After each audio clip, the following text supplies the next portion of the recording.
Hello. Look.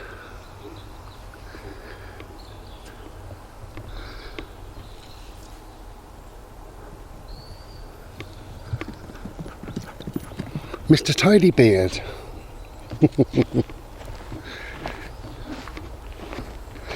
So I went to a barber's, a proper barber's, and said, here, get it off me.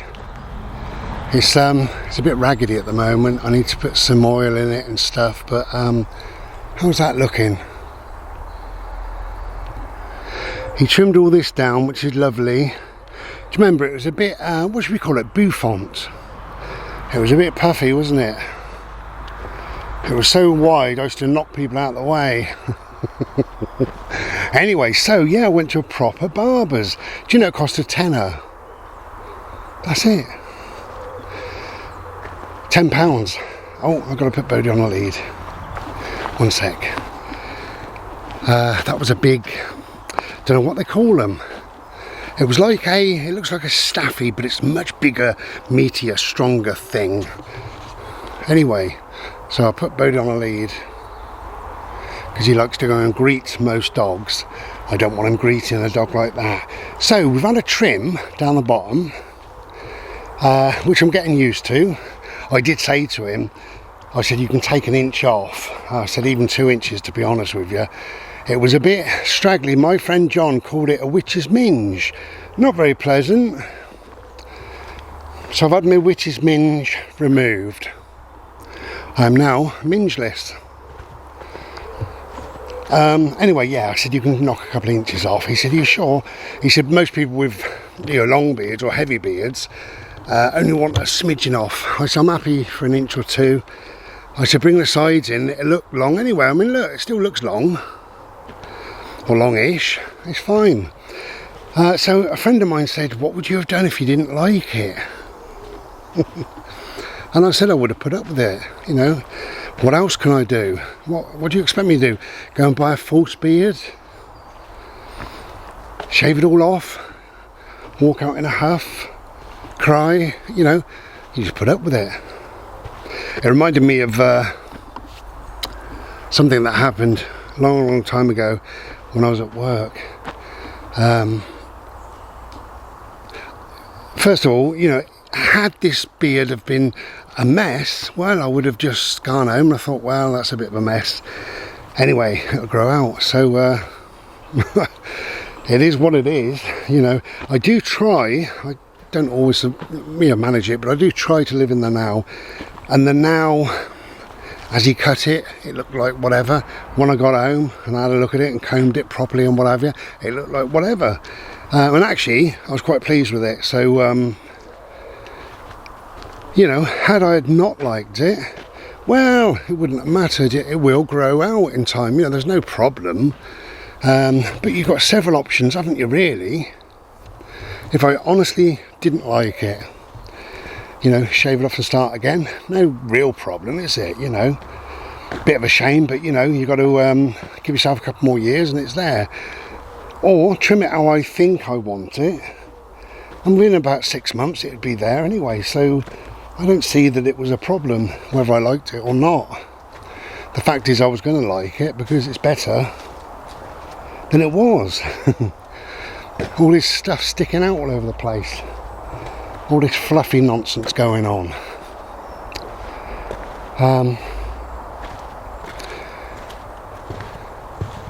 So I understand that women are far more concerned and worried and you know, they're more into their hair than men are. I mean, look at my hair. It doesn't matter, do it? You know, you slam it off once about every 7 to 10 days and it's done. No problem. Couldn't give a shit really. When I started to go bald, I had long hair. I used to ride a motorbike and I had quite long hair, you know, literally down to my shoulders. And every time I washed my hair for about 6 months, I got these long hairs. And I said to my sister one time when I was up there, I said, have a look at my hair, will you? See if I'm going bald. And she had a look. She said, actually, you are. So there's a bit of a patch And I said, oh, do me a favour, shave it all off. And she said, really? Because yeah, people panic and worry because you've got long hair, and now you're going to have no hair. And her kids were in the kitchen laughing and watching me, and they said, are you really going to do it? Like, you know, it was a big thing. I suppose it was, I don't know. And I said, yeah, of course. So anyway, she shaved it off, and that was it. And I was, I don't know what I was really, but no, I've no idea. Maybe I was 30, something like that, who knows. And no, even less, yeah, less than that, less than 30. So I shaved it off myself about every week or so after that, and never looked back. I don't need to sit in hairdressers. Don't need to spend a fortune on shampoo, conditioner, things like that. Let's see if Bodhi comes up this way. Where's my dog? Hello! Hiya, mate. Hello. Yeah, it dries in seconds. Go on, Bode. So it's all good really, as far as I'm concerned, you know, that's a man. But I did have a friend that I went to school with, and she had alopecia when she was 16 or 18. And alopecia is, you know, her hair fell out, all her hair, her whole body hair, and that includes eyelashes, eyebrows, every hair. And bless her, she was skint, and she got some awful National Health wigs. And you know, cut a long story short, now she's great and there's no problem. And she got married, and you know, eventually she got some money and bought a nice wig. No, Bode, come on now, stop licking, man, please. And she looks beautiful. She got 3 or 4 wigs, you know, from long, medium and short, in the same sort of colour. She likes this sort of, it's not ginger, but it's not brown, you know. Is it auburn? Anyway, but she looks quite nice, I think. And she was saying, you know, there's no barbers, you know, no hairdresser for her, no waiting for it to dry or fiddling around or spending a fortune, you know. You just buy a new wig eventually. So, but I do understand it. From a woman's point of view, it's an awful thing, isn't it, when you lose your hair, I suppose. But my beard, as I say, it would grow. So that was the answer. What would you have done if you hated it? Well, I would have let it grow, and you know, that would have been it. And tomorrow is a different day, isn't it? You know, and living in the now, you just think, well, you know, it is what it is, and we don't worry. So it reminded me of something that went on in a place of work.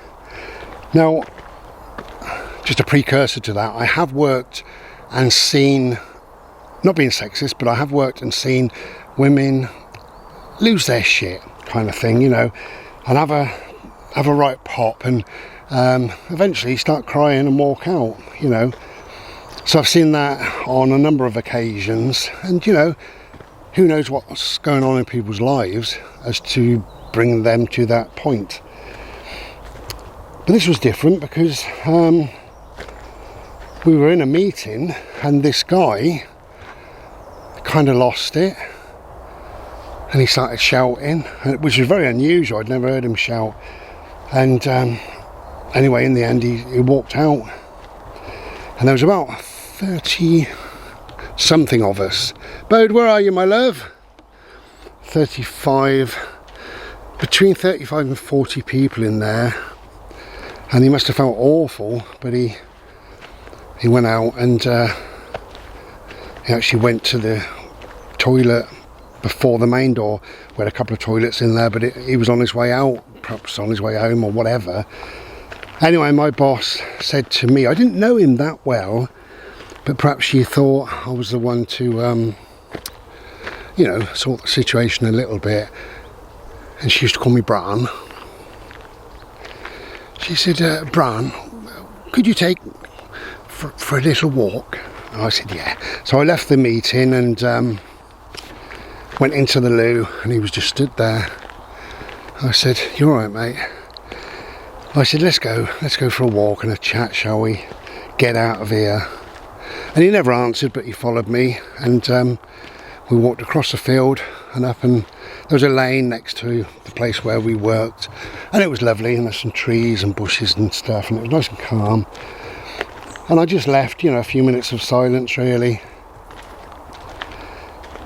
And I said, you okay now? And he said, yeah. He said, I shouldn't have done that, and I feel embarrassed and stupid and what an idiot, blah, blah, blah. I said, you're none of them, and you've got nothing, you know, to feel bad about. Things happen, and, you know, we're all sensitive and emotional beings when it comes down to it, you know. It is what it is, and don't worry, you know. Anyway, we spoke about it and some of the reasons why, which, you know, give me a bit of an insight into what was going on. And I said, yeah, I fully understand that. You know, if everybody else understood it, they fully appreciate, you know, what it is, kind of thing. But anyway, he again said, I'm going to be so bloody embarrassed going. I said, no, you're not, you know. It doesn't matter. And he said, I have to apologise. I said, you've got nothing to apologise for, you know. You didn't have a go at any one person. You had a go at the policy, really, the thing they were trying to implement. And that's fine. You know, if you felt that was incorrect, then that's fine. He said, well, maybe it's not. I said, maybe it's not, you know, but at that time you felt aggrieved enough to have a go. So what? Anyway, carried on having a walk. And he said, God, he said, what a fool. You know, because he'd really calmed down. He said, what a fool. How am I going to live this down, you know? And I said, easily. I said, you know, it was then, wasn't it? Now is now. And I said, I try and live in the now, you know, and now is now. Back then, when you had a go, that was then. Who gives a shit? Who cares, you know? And I said, the way that I look at everything in life is simple. Very, very simple, and we should all do this. If you ever have a go like that, or if you feel embarrassed, or if life is not going your way, or there's problems and worries, troubles, things going on, or if you haven't handled a particular situation very well, or it could be anything, okay? Just think to yourself, or even say it out loud, what difference will this make tomorrow, or in a month, in a year, 10 years? What difference will it make? None. Nothing whatsoever. And he said, you're right. He said, it's, I'm not going to worry about it. I said, good, because it really doesn't matter. You know, what is done is done. What has been said has been said. And we move on from it because, hello you, look at you, man, come on. It needed to be said at the time, and it was right at the time. Who cares? Who cares? Now is now. And it's a different now. Bloody gnats and flies and all sorts. Yeah, so always think like that, right? If something has upset you or troubled you or whatever goes on in life, think, how much will this really matter this time tomorrow or next month, next year, you know? You can fall out with a friend and maybe say some hurtful things, maybe. And you think, well, how much will this matter in a year, 5 years, 10 years? Do you know, in 10 years you probably wouldn't remember that person, hardly.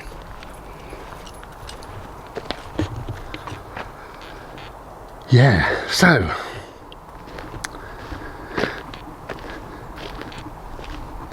now the same applies to when we react to a particular situation as well.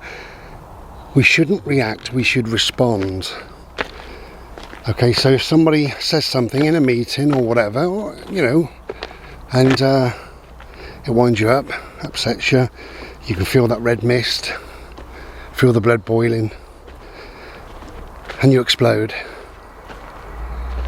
Okay, so that is reacting to words or a situation or a moment in time. That's reacting. But if you take a deep breath,